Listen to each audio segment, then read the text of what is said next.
Olá, ilustres e nobres colegas, tudo bem?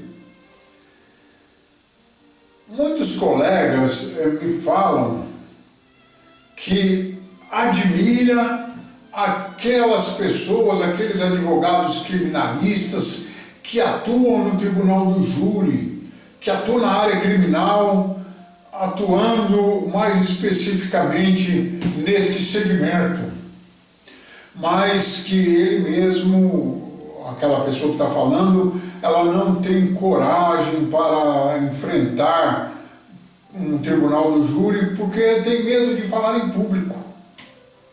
Ou seja, tem medo de amarelar na hora que estiver fazendo a defesa e não conseguir se expressar, não conseguir se destravar e desse modo acabar prejudicando o seu cliente, né? Na verdade, realmente, o tribunal do júri não é lugar para aventureiros, para pessoas chegarem lá e fazer um teste, fazer uma aventura. E eu entendo até que seja uma situação complicada a pessoa, o colega ou a colega, ser advogado e ter este travamento, e ter esse tipo de bloqueio. Mas vamos tentar então entender o que ocorre, o que se passa nesse tipo de ocorrência, o que se passa, por que existe esse tipo de bloqueio.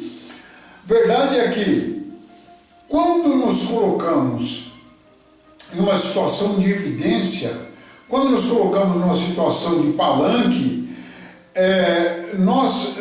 a gente fica sujeito a julgamentos diversos, ficamos sujeitos a julgamentos de aprovação ou de reprovação.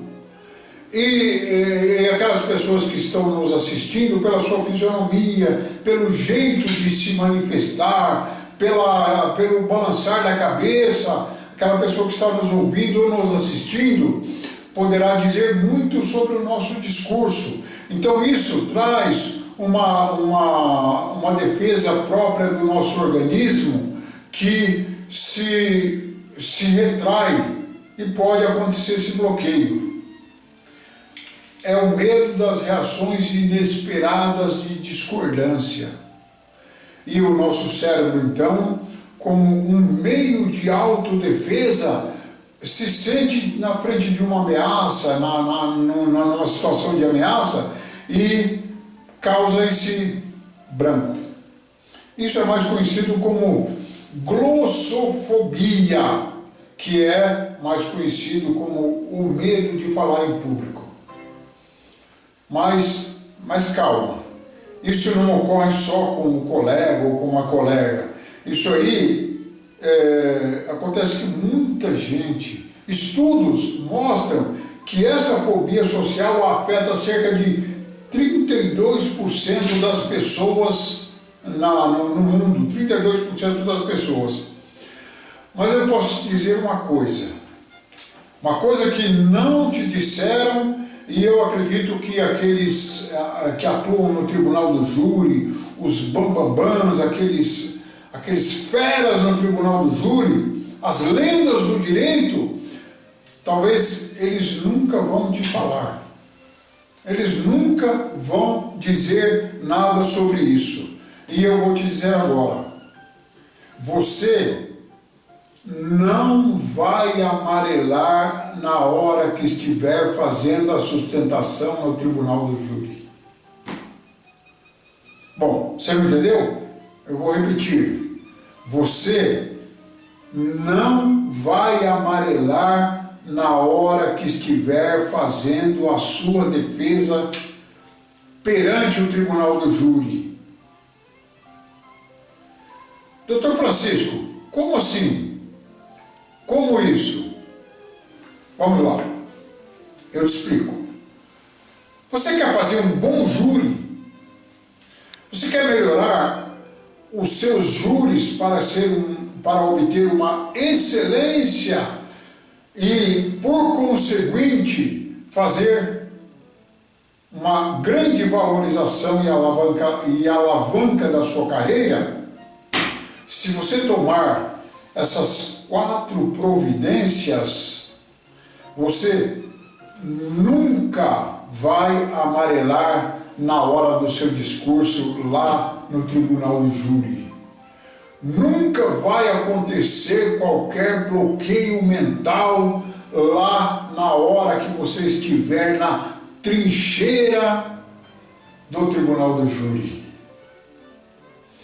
Mas antes de falar dessas 4 providências, dessas 4 dicas, eu preciso passar uma coisa importante para você que você tem que você considerar. A sua atuação no júri não é igual a falar para um grande público, uma grande multidão. Você não vai ter uma grande plateia aprovando ou reprovando o que você vai dizer. Você não vai ter uma grande plateia aprovando ou reprovando o seu discurso. Enquanto no discurso público, o orador pode se sentir inseguro ao procurar o apoio da plateia. Qual é o comportamento da plateia em cima daquele seu discurso? No júri, este apoio que você iria buscar na fisionomia dos jurados, você não vai encontrar. Aliás, você nem deve procurar, tá? Porque você não vai encontrar nem de aprovação e nem de reprovação. Por quê? Porque eles estão ali para ouvir a sua tese, para ouvir a sua explicação, e só vão dar a opinião deles ao final, lá na sala secreta. Então, ilustre e nobre colega, são 7 jurados, 7 pessoas que você precisa convencer a aceitar a sua tese. Agora vamos lá. Se você tomar essas 4 providências, se você aplicar essas 4 providências, jamais vai amarelar lá na hora da sustentação oral. Pensa comigo, o maior temor das pessoas que vão falar em público e que tem medo, vem do quê? Falta de informação, falta de prática e falta de preparo. Então, mesmo que pareça óbvio, e na verdade é óbvio, se você estudou tudo do seu processo, e estudou muito bem, você é um especialista naquele processo. Naquele caso, você é um especialista.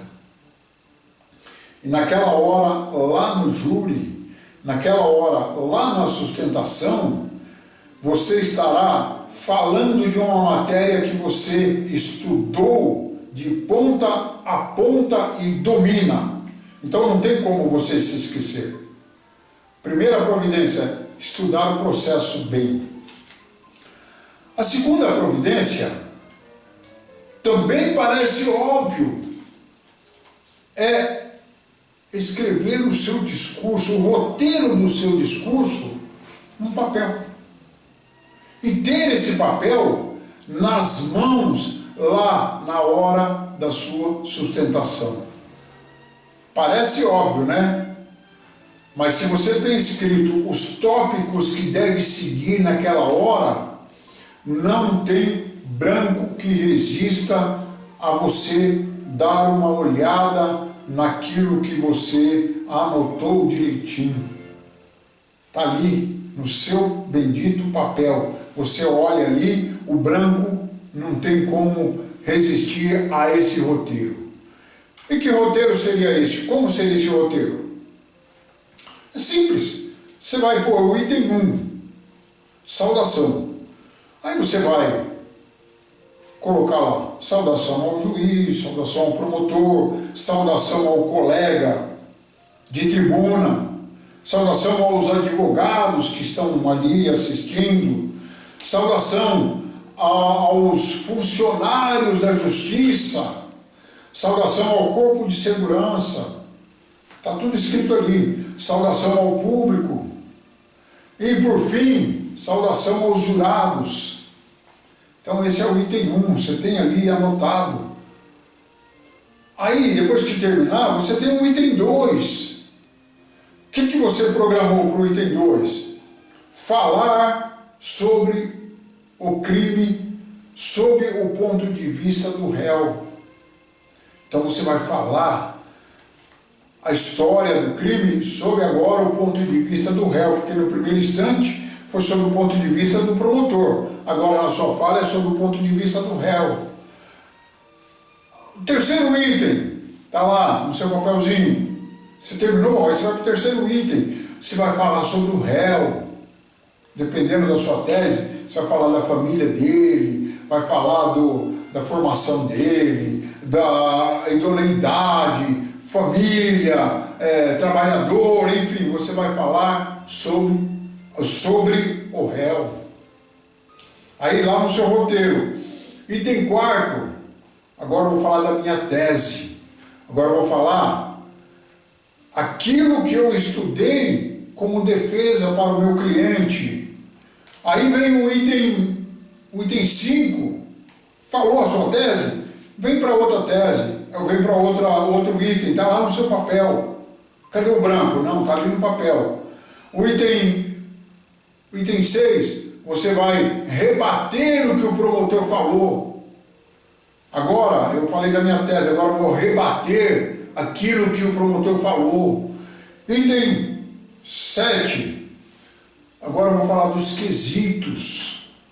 Agora eu vou falar o que a defesa quer a respeito da resposta dos quesitos. Então está ali no seu roteiro. Aí, outro item, acho que é 7, ou enfim, outro item, o último. Apelo final. No apelo final, você põe lá uma citação filosófica, você coloca lá alguma máxima, você fala da Bíblia, você cita um filósofo, você fala alguma coisa de sabedoria popular, é o arremate, é o apelo final, conclamando os jurados a acolherem a sua tese. E aí está ali no seu papelzinho, ali, bonitinho. Você não tem como errar, você não tem como dar branco. Você roteirizou tudo, você foi ticando conforme você foi fazendo a sua defesa, o seu discurso. Entendeu? A terceira providência para não amarelar de jeito nenhum, não tem como amarelar naquela hora. Você vai tirar cópia de todo o processo e montar uma pastinha, e a pastinha vai ficar lá na sua frente na hora que você está falando. Você tem lá todos os depoimentos, tudo que disseram, tudo que foi dito dentro daquele processo está ali na sua mão para você ler na hora que você precisar. Então, a sua segurança, dizem que o corpo fala, né? Quando a pessoa está sob ameaça, ele cruza os braços ou ele coloca alguma coisa antepondo a ameaça a ele. Então o corpo fala quando a pessoa faz esse tipo de comportamento. Naquela hora ali, você tem, entre os jurados e você tem um processo escrito ali, impresso, que você entende, você sabe. Então, é o anteparo se você estiver inseguro, mas isso não vai acontecer.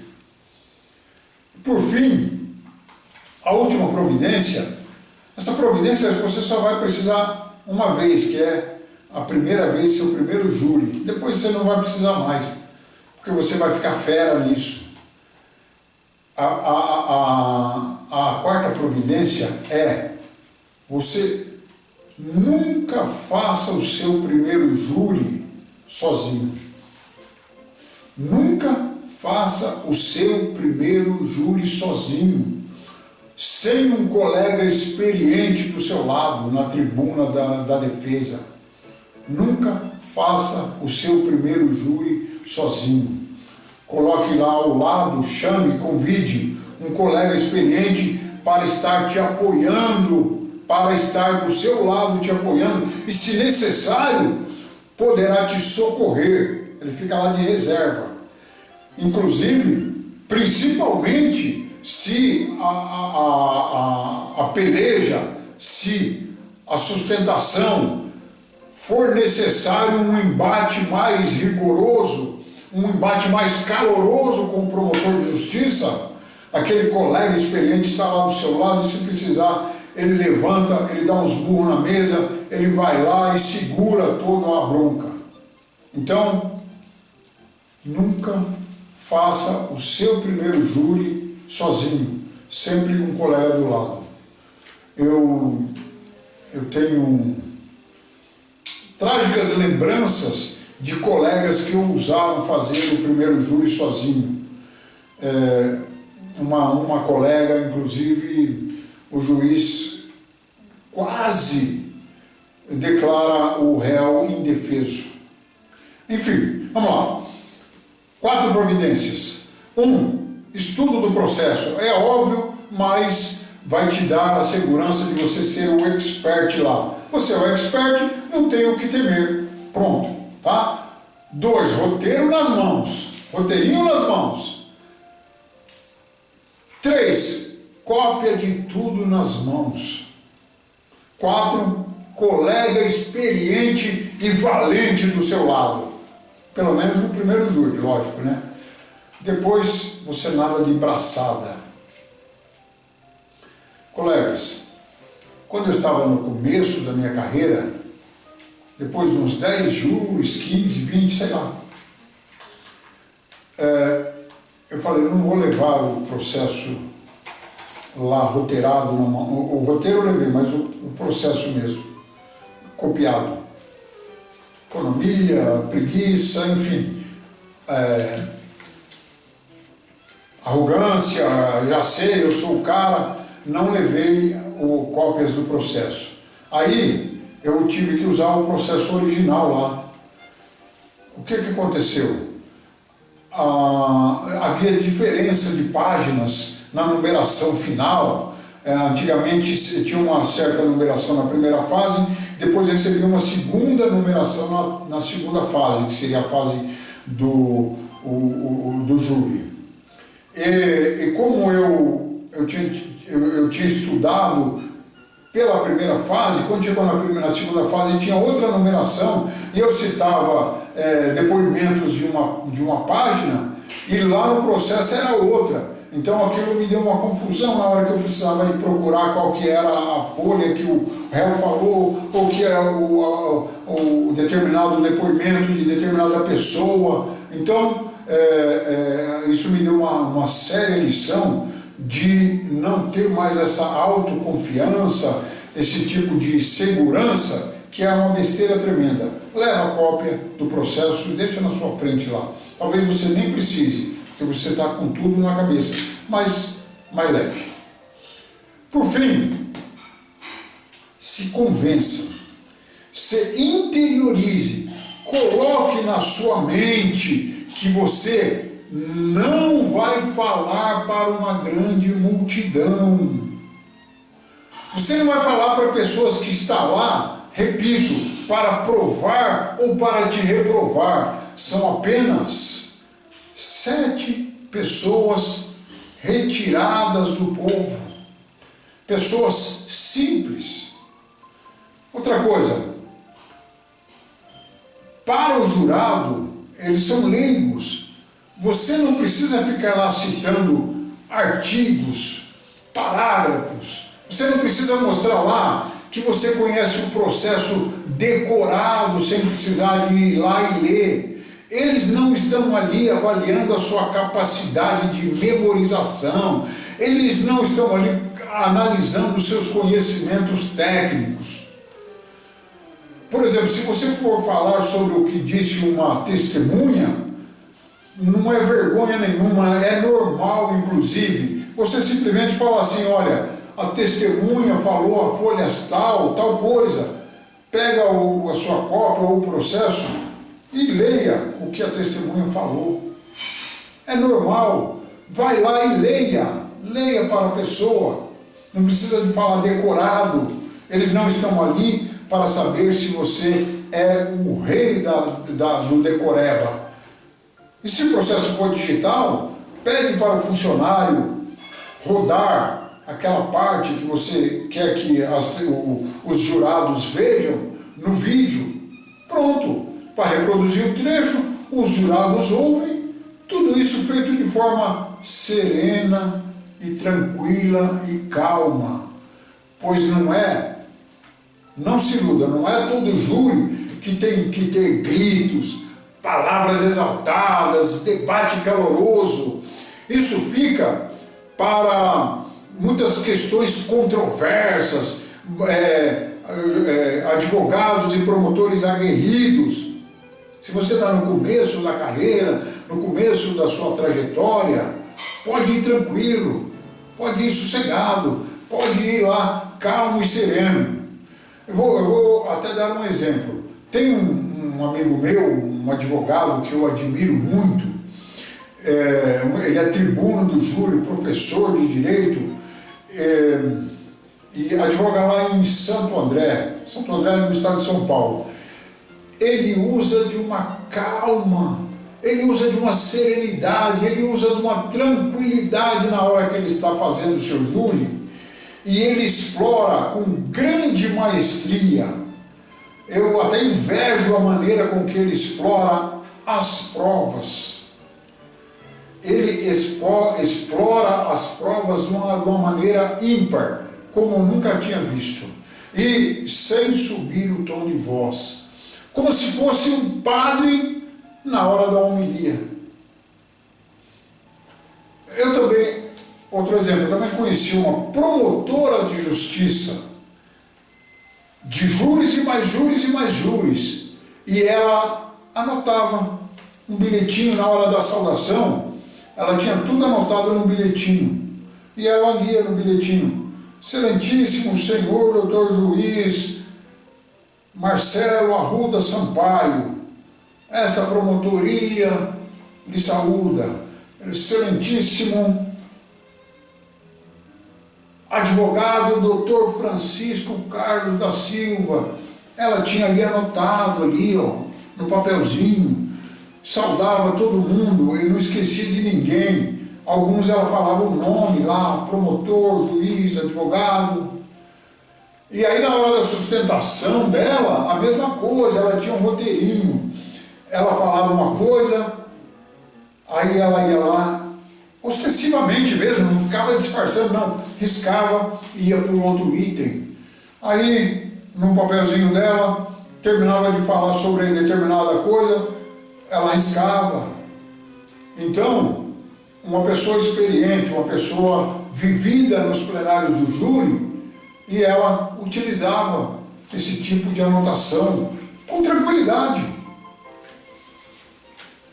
E, baseado nesses dois exemplos, a gente que é atuante no tribunal do júri, a gente percebe essas nuances, esses detalhezinhos do advogado que tem tudo na cabeça, aquele que anota, aquele que lê, aquele que risca. Então isso aí nós, profissionais do direito, nós observamos com a coete nosso e tal. Mas o jurado não, ele não olha nada desses detalhes não. Ele se atém às teses que são apresentadas.